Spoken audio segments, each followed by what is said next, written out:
The Galactic Empire had conquered thousands of worlds, subjugated entire civilizations, and rewritten history in its favor.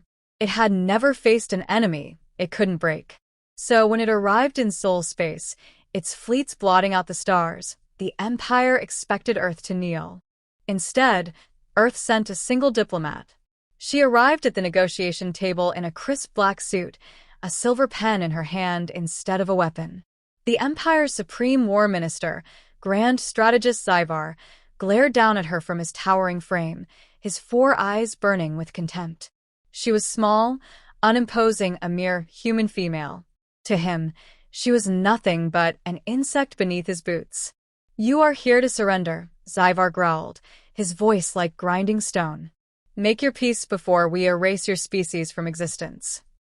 The woman glanced at her watch. "I have 15 minutes before my next meeting," she said absently. "Let's make this quick." The Empire's representatives exchanged confused glances. Zyvar's mandibles clicked in irritation. "You do not understand, human. This is not a negotiation. This is a declaration of war." The woman sighed, flipping through a data pad. Right. War. Against humanity. Let's see, you'll begin with an orbital bombardment, targeting major cities, yes. She barely looked up as she spoke. Zyvar narrowed his eyes. Yes.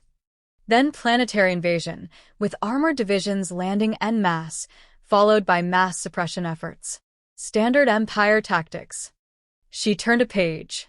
And you'll expect quick surrender within, about 3 months. 1 month, Zyvar snarled.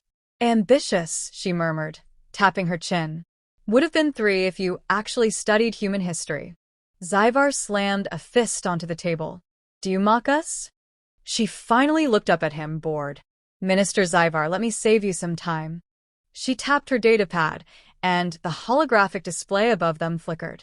It showed a dozen alien civilizations, all once powerful, now reduced to smoldering ruins.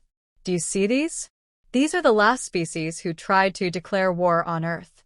Some were larger than your empire. All of them had fleets that outnumbered yours. They thought they could conquer us. Do you know what happened? Silence. She leaned in, voice calm, unbothered. They don't exist anymore. Zyvar's breathing grew ragged, his confidence faltering. Propaganda, he spat. Human deception. The diplomat chuckled. Oh no. You misunderstand. Earth never declared war on them. She gestured at the images. We didn't even bother. They declared war. They struck first. They thought, like you, that humanity was fragile. Weak. But the moment they set foot on our soil, something happened. Something they didn't account for. She stood up, straightened her suit, and fixed Zyvar with a cold stare. They met humans who wanted war. Not diplomats like me. Not politicians. But the kind of humans who enjoy conflict. You don't want to meet them. Zyvar scoffed, forcing bravado back into his voice. Your tricks do not scare us. We will not be intimidated by one woman's empty threats. She smiled. Oh, this isn't a threat, Minister. It's an observation. She turned and started walking away. Go ahead, she called over her shoulder. Declare your war. See what happens. The door shut behind her. For the first time in his long career, Grand Strategist Zyvar felt something alien in his chest. A sensation that his ancestors had bred out of his species millennia ago. Doubt.